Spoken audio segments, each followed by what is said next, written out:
Okay people, this is himself and welcome to my anti-character series. In this video we're going to take a look at Steve. Now if you haven't watched one of these before, then the format is simple. Basically I show you some of my online gameplay and then after each match I jump into practice mode. In there I give you tips for countering some of the stuff you've just seen. Now some of these tips will be specifically for Armor King, but most of them will be in general so you can apply them regardless of your main. Now while the match plays in the background, I want to talk about Steve. In my opinion, he's one of the best characters in the game in terms of strength and design. He is the king of pressure and nobody else plays quite like him. I also think that whoever came up with this idea of using sways is a genius. It's something that fits in so well with his fighting style. Real boxers do this and in the game it's proper tools that he can use. Now what I'm going to do is let this match run till the end, but after that I'm going to share some basic rules that you can follow for fighting against Steve. So I'll see you then. Fight.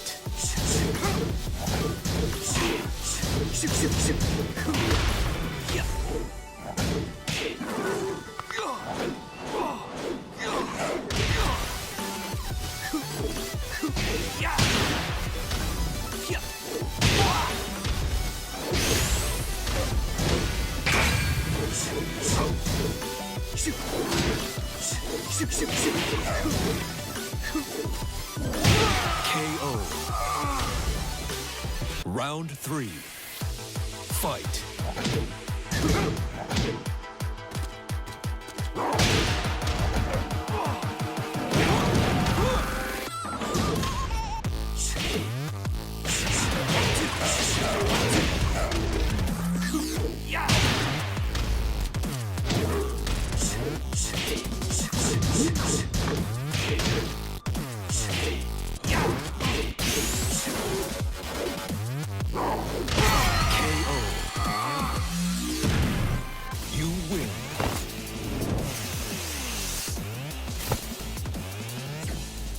So most characters in Tekken have a weak or weaker side, and that means that you can sidestep that way to exploit that.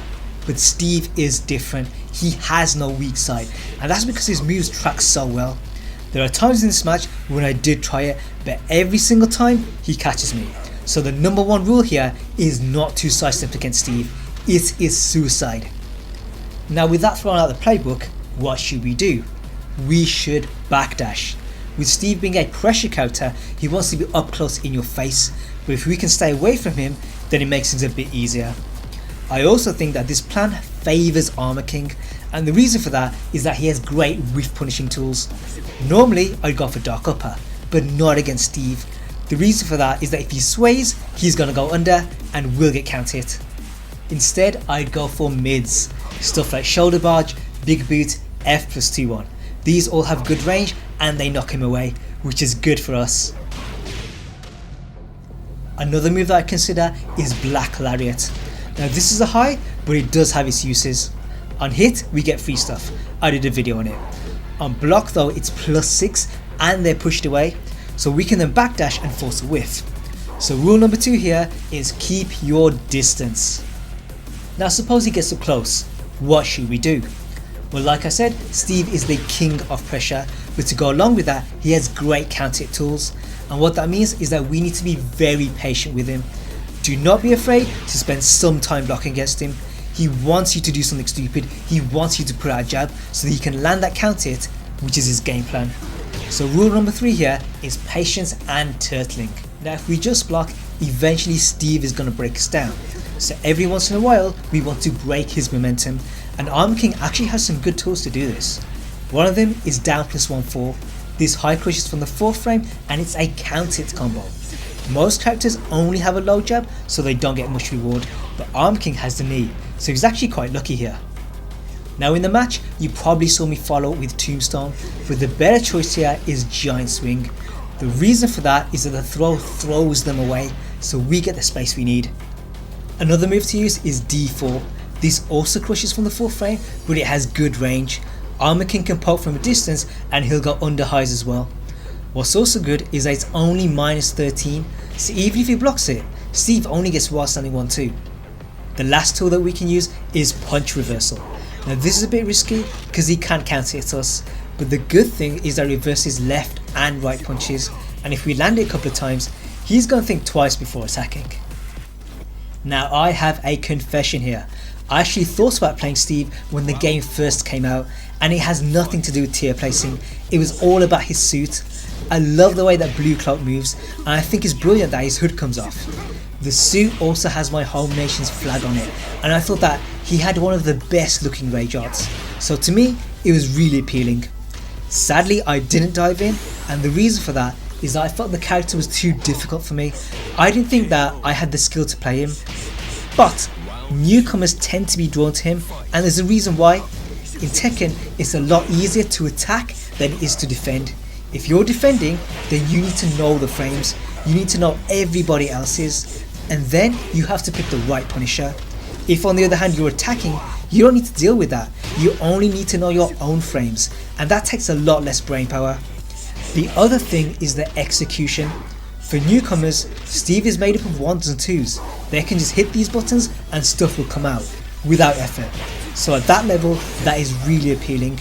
It's only when you climb ranks and people know how to deal with that stuff that newcomers tend to turn away from Steve. Now in the next practice section, I'm going to show you something that only Armor King can do against Steve, and it's super useful, so hang on for that.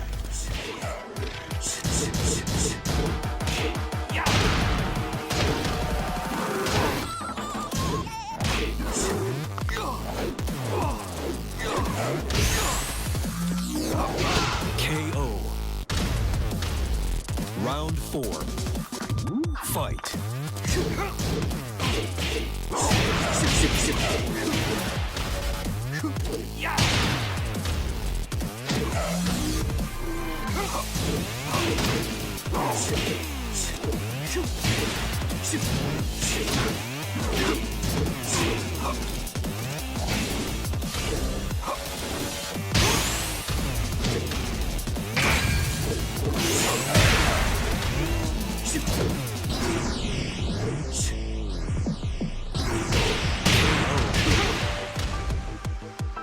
You lose. Hey you wanna try me, Gov?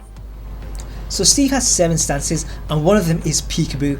Here he crouches with his fists ready. Now the most common way that people get into it is from crouching DF1. This is a 15 frame low punch and it high crushes from the first frame. On block it's -12, but on hit it's +2, so it gives him an advantage when he goes into stance. From here, Steve players tend to do a 3-way mix up. What they do is annoy you with peekaboo down +1, this is to get you to crouch, and once you've done that, they launch you with up forward 2. What they also do is use the throw. This is good damage and it gives you another reason to duck. Now the way to deal with this is not to duck. It is much better to eat that low multiple times than to duck once and get launched. That way if he does the uppercut, he's at -15 and you can punish him. What some Steve players will do is use DF2 instead. This will still launch you if you crouch, but it's -10, and that means it's a lot safer. Nevertheless, you can still punish with 2-1. What that does is it influences him to use the throw, but this is a 1+2 break and he doesn't have any other throw options, so as long as you input it before the first punch, you should get away. Now that's what most characters should do, but Armor King is special. Instead of waiting for the launch, what we do is Black Arrow. As soon as we eat that low punch, we input this move, and despite Steve having good tracking, this will beat all 4 options.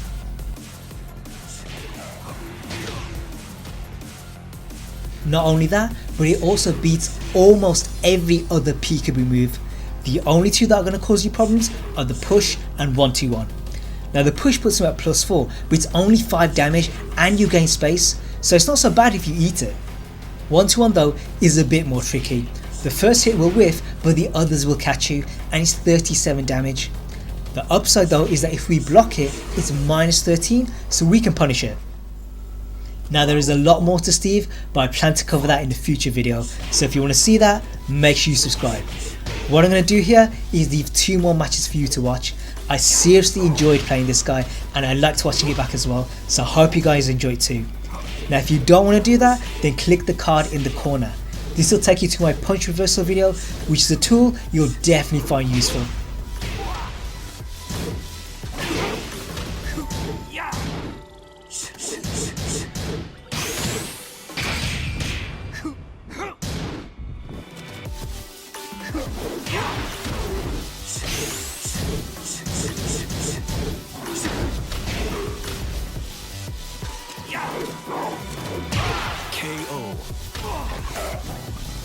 Round 2.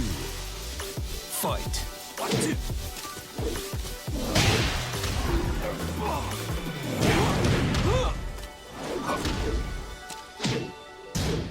Yeah.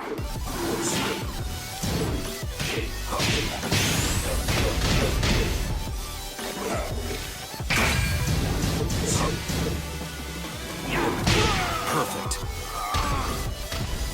Round 3. Fight.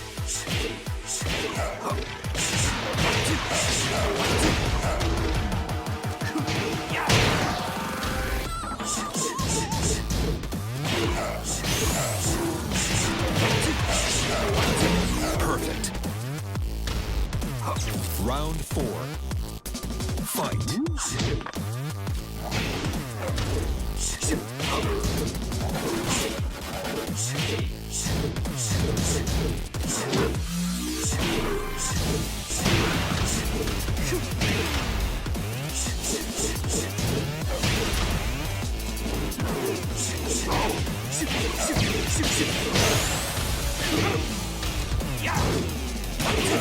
KO.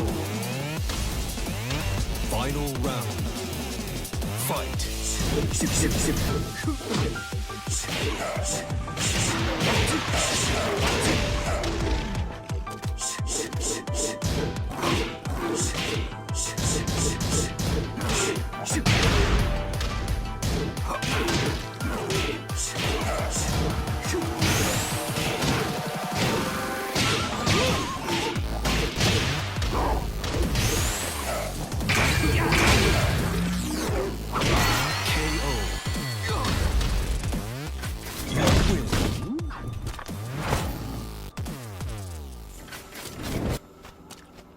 Round 1. Fight.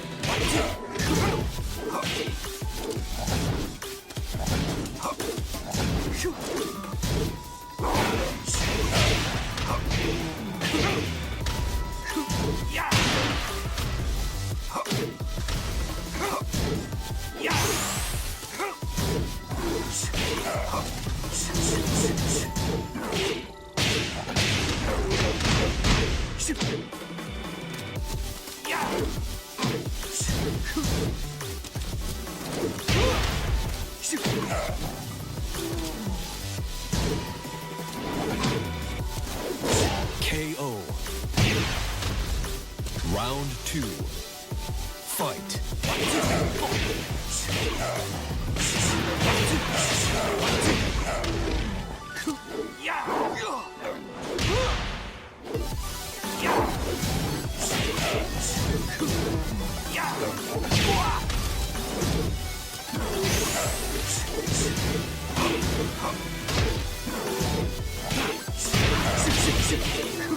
KO.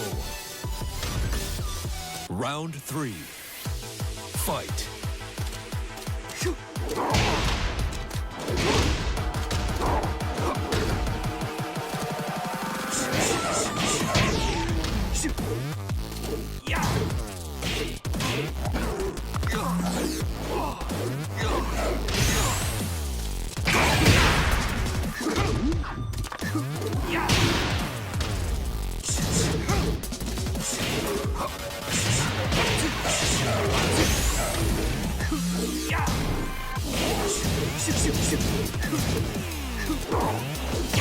KO.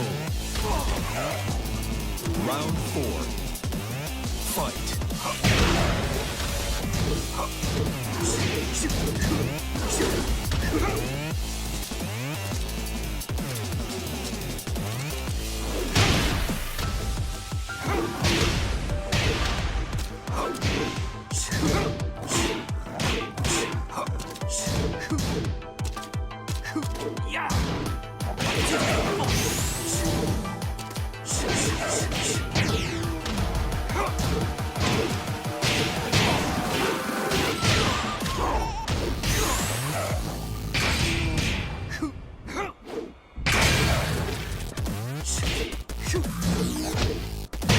Great.